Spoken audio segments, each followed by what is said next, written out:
Демек, пайғамбар саллаллаху алейхи уассаламның өмірін білу үшін кімнің өмірін білу керек екен?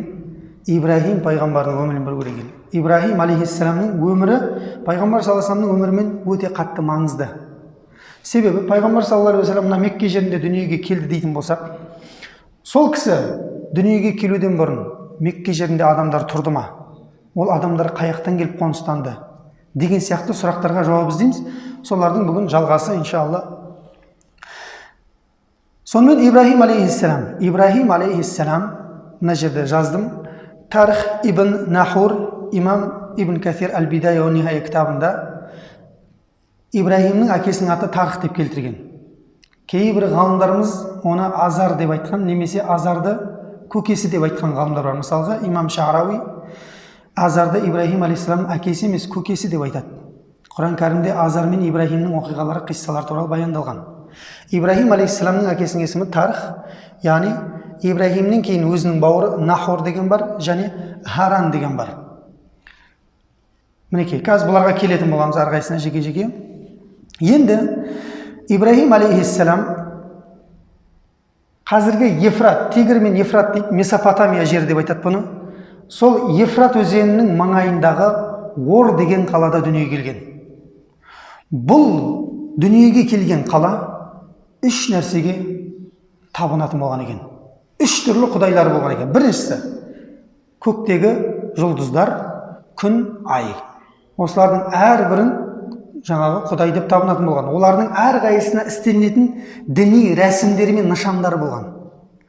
Екіншісі, бұл пұттар, қолдан жасалған мүсіндер. Үшіншісі, бұл сол елдің патшасы болған Намруд деген. Имам Ибн Жарир Табари айтады, жердің бетін, батысы мен шығысын билеген мұсылмандардан екі патша, кәпірлерден екі патша болған дейді. Мұсылмандардан екі патша ол Зулқарнайн мен Сүлеймен пайғамбар дейді. Мұсылмандардан жердің бетін билеген. Кәпірлерден болған екі патша бұл Намруд пен Бұқтанасыр дейді.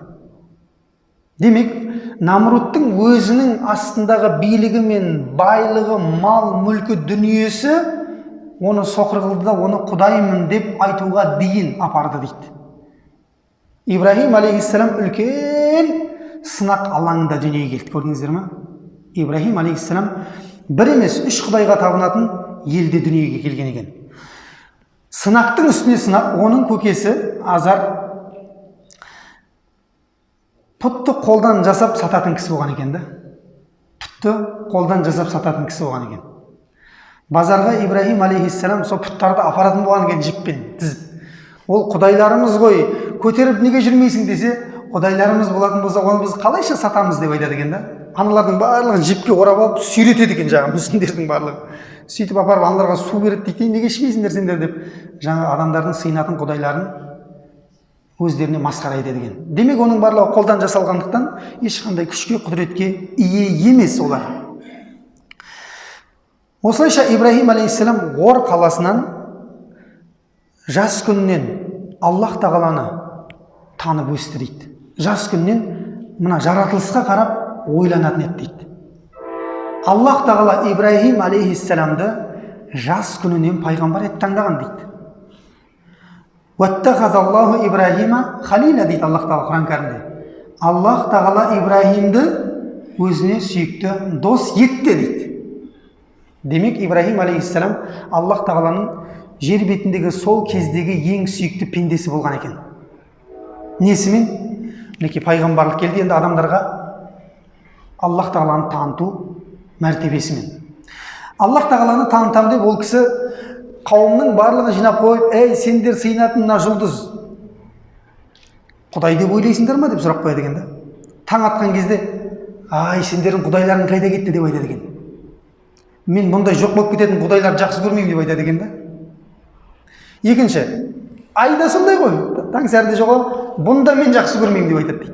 Күнше, күн қараңғы батқан сәтте жоқ болам, қараңғы болған кезде жоқ болып кететін құдайлар жақсы көрмеймін деп айтады дейді. Негізінде жұлдыз адамдарға жол табу үшін жаратылғанда, бірақ олар құлшылық қылу үшін өздеріне құдай қылып алып жатыр. Жұлдыздың өзі үш мақсаты бар дейді жаратылған. Біріншісі, адамдар адасқанда жол табу үшін, екінші шайтандарға атқылану үшін, және аспанды Аллах тағала әдемі қылып безендіру үшін жаратып қойған дейді. Адам Аллах тағаланың құдіретін тану үшін жұлдызға қараса жеткілікті. Әр жұлдыздың көлемі туралы оны айтпай қой, ол басқа әңгіме. Сол нәрселердің барлығын айтқан кезде қауымы ойланып қалады екен ғой. Шынымен де мына баланың айтып жүрген нәрсесі дұрыс ау дейді. Бірінші нәрсе кетті ма? Бірінші нәрсесімен бұларды қиратты. Құдайымыз деп жүрген нәрселер. Екінші нәрсе не? Бұл пұттар.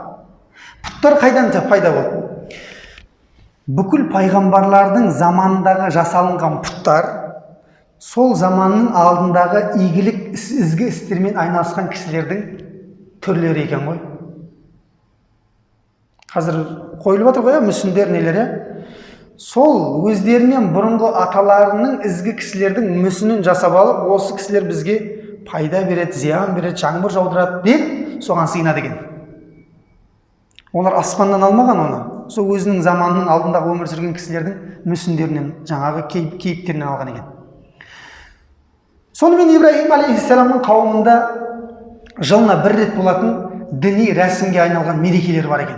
Сол мерекелерінде олар жаңағы пұтханалар бар ғой, үлкен пұтханада соларға тамақтарды әзірлеп дайындап, кейін қаланың сыртына шығып кетіп өздерінің жаңағы рәсімдерін жасайды екен.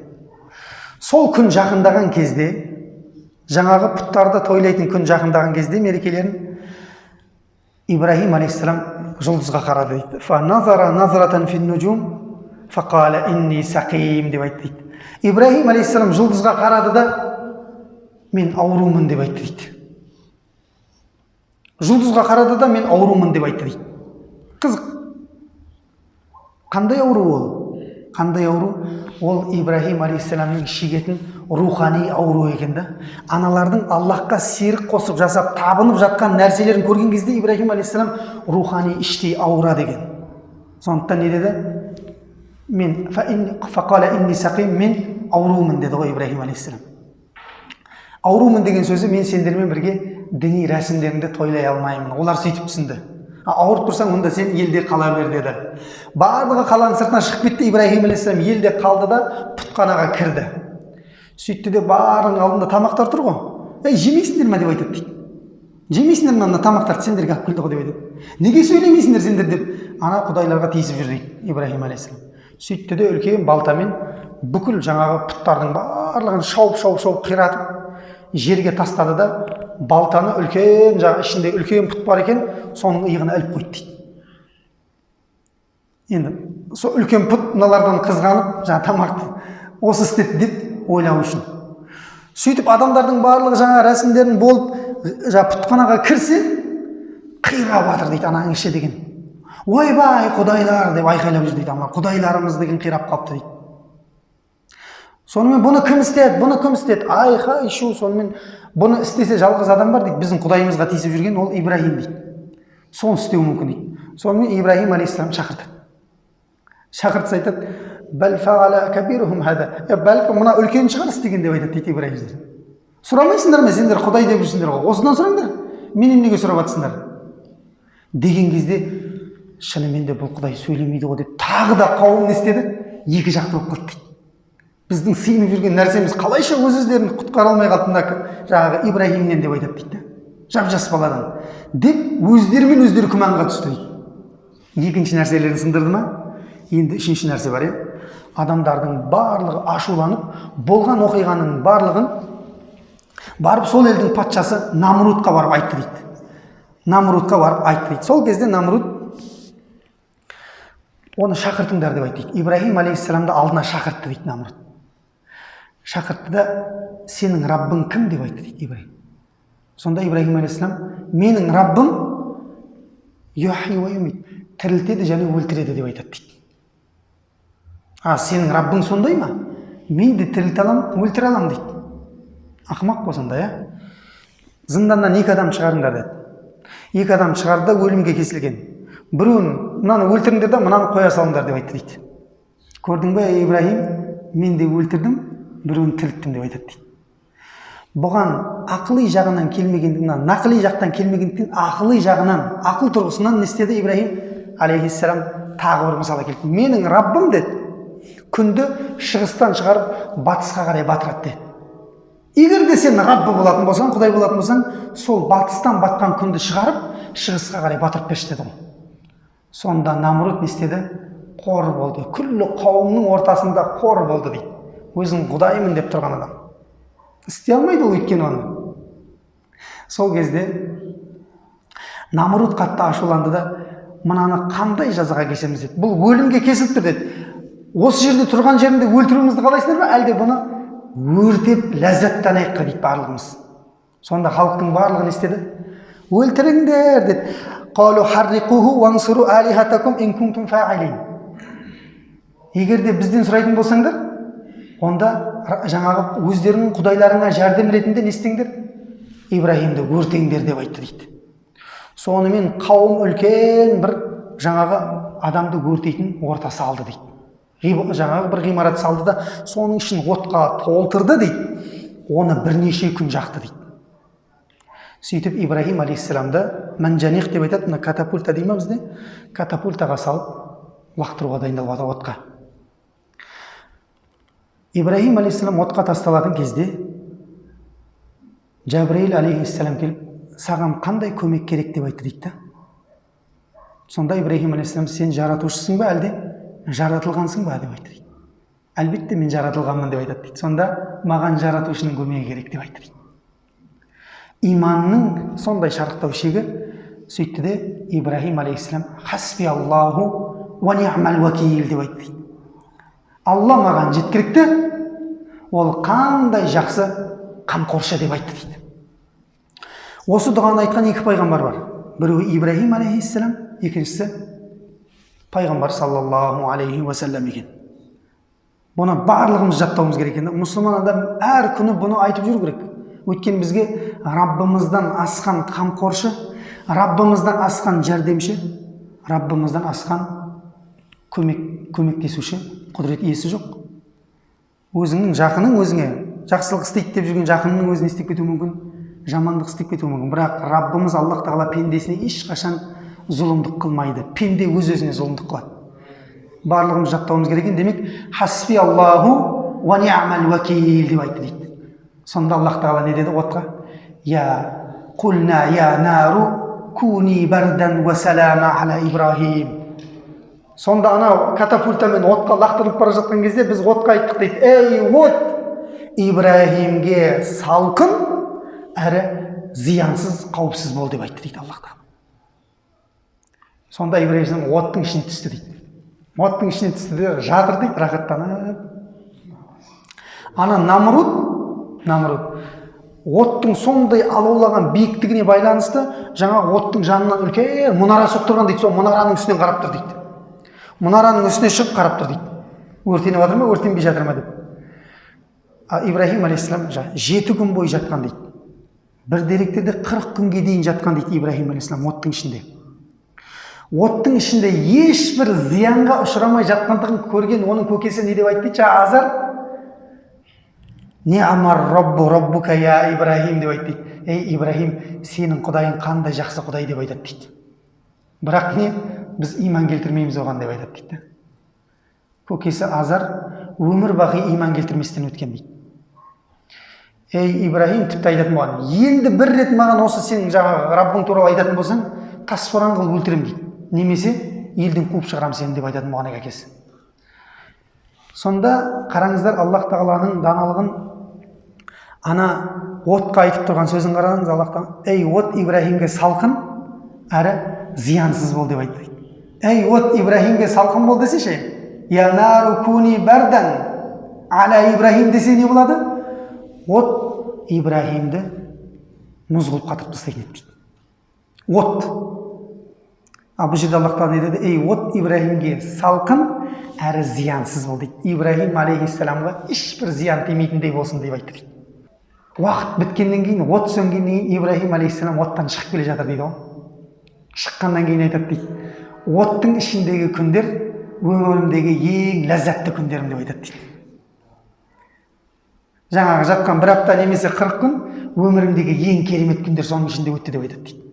Демек, шынымен де андай ләззат сыйлайтындай кезең болған екен де.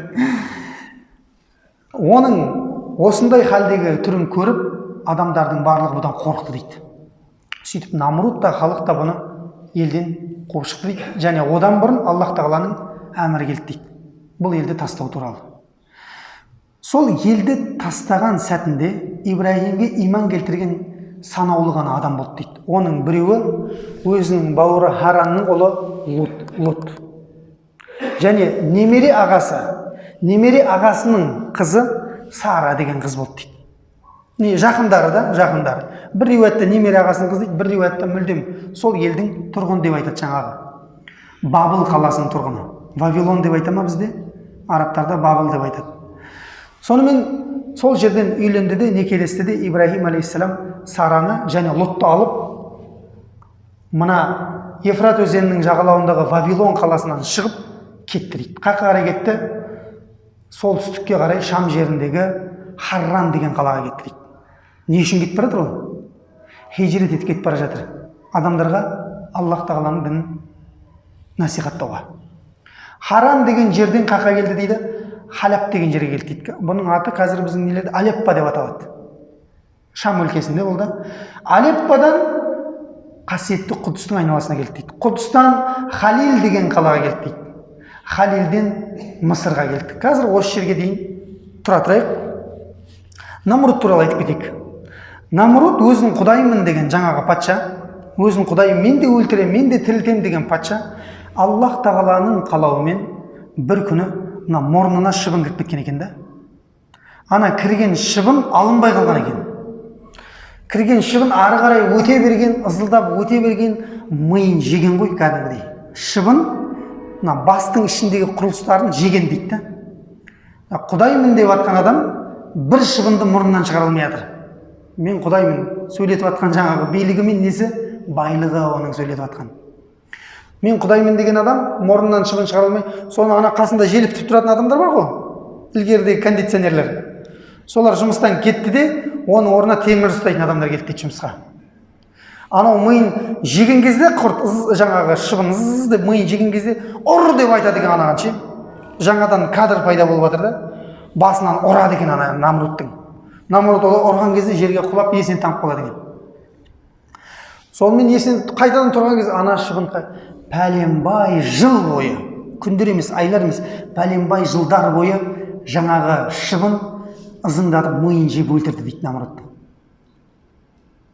Ананы ұра беріп, басынан ұра беріп, Намрудтың басынан қан кетіп өлді дейді. Аллах тағала әрбір тәкаппар дандайсығандарды жек көреді деген осы. Фирғауында не болды? Фирғауында кетті құсудың астында. Мен құдаймын деді ғой, ана Раббукумул а'ла, мен сендердің ұлы құдайларыңмын деді. Ол да кетті. Олардың барлығы өмір бақи Аллаға күпірлік етіп өткен, өздерін құдай санап өткен дінсіздер. Осылайша Ибраһим алейхиссалам дінді тарату сапарында өзінің әйелі Сарамен қазіргі Египет жеріне барды дейді.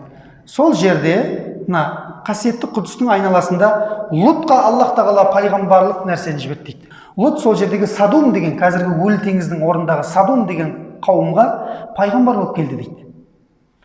Бұлар кетті. Бұл өз алдына кете берсін, өз тарихы. Сонымен Сара анамыз, мен қазір тез айтып отырмын ғой, бірақ арада бірнеше жылдар өтіп жатыр. Сара анамыздың жасы сол кезде 50-ден асып кеткен екен. 50 мен 60-тың арасында дейді. Деректер әртүрлі енді. Бірақ Сара анамыз өте сұлу болған екен. Мысыр еліне жеткен кезде, Мысырдың сол кездегі патшасы фирғауындардың бірі қалаға келген бөгде әйелдердің барлығын өзінің төсегінің астынан өткізіп шығады екен. Сара анамыздың ана сұлулығын, келбетін көріп, қызметшілерін жіберді дейді. Ибраһим алейхиссаламға келді қызметшілер. Бұл сенің кімің деді ғой? Бұл менің қарындасым деді. Әйелі ғой бұл? Қарындасым деді бірақ. Неге қарындасым деді? Өйткені аналардың әйелін десе тартып алатындығынан қорықты дейді. Мұсылмандар бір-біріне бауыр деймін Аллах тағала Құран кәрімде, біз дін жағынан бауырмыз деп айтады дейді. Ал өмірлік жағынан сен менің жарымсың деп айтты дейді. Көрдіңіз ба? Сөйтті де жаңағы патша Сара анамызды алдыртты ғой. Ибраһим алейхиссалам қалған жерінде Аллах тағалаға құлшылық қылып бастады дейді, дұға қылып жәрдем тілеп жатыр. Өйткені ананың әйеліне зиян беріп қоюынан қорықты жаңа патшаны. Сонымен сол патша Сара анамызға жақындай берген кезінде өзінің сарайына кіріп қолы қатып қалды дейді. Сонда ей Сара, Раббыңа дуа қылшы, мен саған енді зияндық бермеймін деп айтты дейді. Өйткені Сара анамыз Алиге жақындаған кезде Аллахым мына кәпірдің несін, айласын үстем қыла көрме деп айтқан екен да. Аллах тағаланы жақындаған кезде қолын қатырып тастады дейді. Раббыңа дуа қылшы, мен саған ештеңе істемеймін деп айтты дейді. Екінші, анау жаңағы қолы босағаннан кейін қайтадан келіп Сара анамызға атылды дейді. Тағы да қол қатып қалды дейді. Раббыңа дуа қылшы, енді қайталамайын деп айтты дейді. Сол кезде дуа қылған кезде жаңағы патша қорқып кетті дейді. Қызметшілеріне айқайлады дейді, сендер маған адам емес шайтан да келіп беріпсіңдер ғой деп. Сонымен мынаған жаңа біздің сарайдағы ажарды қосымша қызметші қылып беріңдер, болды, елден кетсін бұлар деп айтады дейді. Тынышымыз жақсы деп айтады дейді.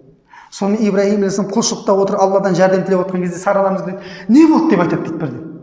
Аллах тағала олардың айлакерліктерін өткізе алмады бізге деп айтты дейді Сара анамыз. Және бізге Аллах тағала осының құрметіне ажарды сыйға тартты деп айтады дейді. Жасы 60-тан 70-ке өткен шағында сондай жас өтсе де Сара анамыздан бала болмаған екен. Қайтадан Египеттен шыққаннан кейін Сара анамыз Ибраһим алейхиссалам және Ажар үшеуі қосылып Халил деген Палестина, қазірдегі Палестина мемлекетінің ішіне Халил деген қалаға келіп қоныстанды дейді. Сол жерде өмір сүріп жатқан кездерінде Сара анамыз бір күні келіп Ибраһим алейхиссаламға айтты дейді, ей Ибраһим, сенен ұрпақ қалуын қалаймын деді дейді. Мына Сараны некеңе алуыңды сұраймын сенен деп айтты. Кімді? Ажарды. Сөйтіп Ажарды Ибраһим алейхиссалам өзінің некесіне алды. Ажардан дүниеге кім келді? Исмаил алейхиссалам келді. Исмаил деген ұл келді. Демек Исмаил алейхиссалам қақта дүниеге келді? Шам жерінде дүниеге келген Исмаил алейхиссалам. Сонымен арада бір шама уақыт өткен кезде Аллах тағаланың әмірімен Ибраһим алейхиссалам, жаңағы бір риуаятарда айтады, Сара анамыз қызғанды, жаңағы бетін тырнап алыпты, пышақпен тіліпті деп Ажар анамыз. Жоқ, бұның барлығы жалған риуаяттар. Бірінші әйелінен қашып кетіп қалыпты деген сияқты. Жоқ, бұлардың бұл жерге қарай келуінде Аллах тағаланың үлкен бір даналығы бар. Сонымен Ибраһим алейхиссалам жаңағы Ажарды алды, омырауында емізулі Исмаил бар, баласы, үшеуі келді, мына сапардың барлығынан жүріп келіп Меккеге жетті. Қазіргі Мекке қаласындағы Қағба бар ғой, дәл Қағбаның түбінде бір түйір тал ғана өсіп тұр екен да. Сол талдың түбіне өзінің әйелі Ажарды және емізулі баласы Исмаилді тастады да артына қарамастан кетіп бара жатыр дейді. Және олардың қолына бір торсық су мен бір жаңағы дорба құрма берді дейді. Сондай Ибраһим, бізді мына жерге тастап бара жатсың ба? Ешқандай жемісі жоқ, суы жоқ жерге дейді, үндемейді дейді Ибраһим алейхиссалам. Қарамастан кетіп бара жатыр дейді. Ибраһим, әлде бұл Алланың әмірі ма деп айтады дейді. Сонда Ибраһим, я, бұл Аллах тағаланың әмірі деп айтады. Неге артына қарамай кетіп бара жатыр Ибраһим алейхиссалам? Өзінің баласына, әйеліне деген мейірбандығы оянып кетуі мүмкін еді дейді. Қайтадан алып кетуі мүмкін еді дейді. Сондықтан сол жерге оны тастады, артына қарамастан кетіп бара жатты да жаңағы сөзден кейін дұға қылды дейді Ибраһим алейхиссалам.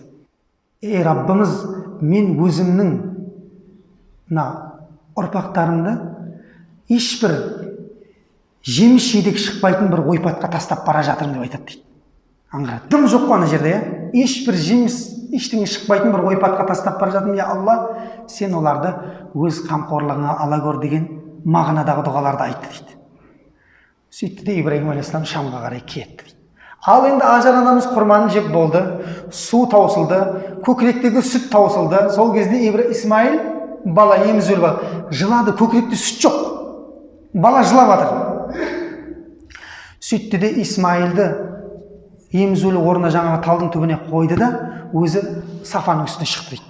Айналада біреу кетіп бара жатқан біреу көріне ма су ішетін деп. Сонымен Сафаның үстіне шықса, Маруа бар ғой, қарама-қарсы, екеуі де төбе. Сафаның төбесіне шықса, қарама-қарсы жерде Маруа деген төбе бар. Сол Маруаның үстінен бірдеңе жылтылдайды дейді. Су шығар деп Маруаға қарай жүгіреді дейді. Ана екі төбенің ортасын көрсеңіздер, иншалла ертең барғандар бар, мына жерде бармағандар бар. Көрсеңіздер, тастан кәдімгідей өкшеңді орып жіберетін тобығын сындырып жіберетін тастар, шиқыр тастар. Сол екі ортада жүгіріп жүр. Маруаның үстіне барады, қарайды, Сафада бірдеңе жылтырлайтын сияқты. Сафаның ар жағында біреулер бар. Сафаға келеді, Маруаға келеді, Сафаға келеді, Маруаға келеді. Сонымен екеуінің ортасында 7 рет жүгірді дейді. 7 рет жүгірген сәтінде Исмаил, жылап жатқан Исмаил ғой, бала Исмаил, дыбысы шықпай қалды дейді Исмаилдің. Балаға бірдеңе болып қалды деп төбеден түсіп жүгіріп барса, Исмаилдің табанының астынан Жебрейіл алейхиссалам қанатымен ұрып су шығарды дейді. Сендер еш қаймықпаңдар, бұл бала өзінің әкесімен Аллах тағаланың үйін салады бұл жерден деп айтады дейді Жабрейіл алейхиссалам. Сөйтті де сол жерден жаңағы су атқылап шығып жатқан кезінде Ажар анамыз келіп зәм деп айтты дейді.